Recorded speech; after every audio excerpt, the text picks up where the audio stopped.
Should you talk to your partner about safer sex and sexually transmitted infections? I've certainly had lots of conversations with partners about preferences around sex.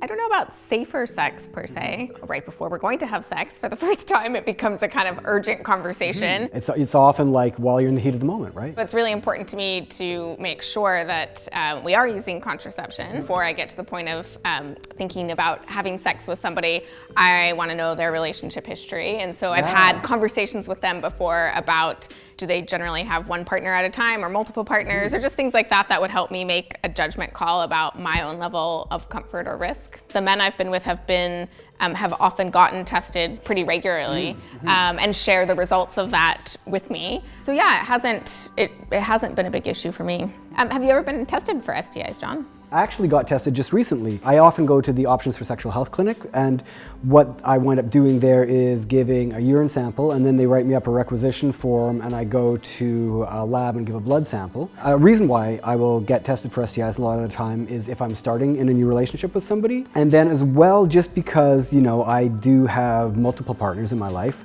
I think it's just good practice to, like, on a fairly regular basis, go and get it done. The thing I really like about the clinic where I go, the Options for Sexual Health clinic, is they treat it as just like a normal part of healthcare. You know, oh cool, you're here, that's great, it's amazing, you're taking care of yourself and your partners, awesome, let's get this done, high five, and they're very encouraging about it, and they really just normalize it, and because it is just like another part of health. John, what are some ways to prevent STIs?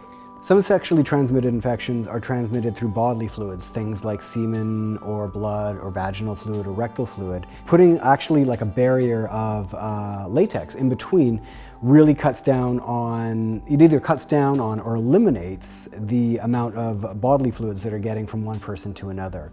Having a conversation with somebody, if you're planning to have sex with somebody, talking to them about like, hey, do you know what your STI status is right now? So one thing about me is that I have herpes.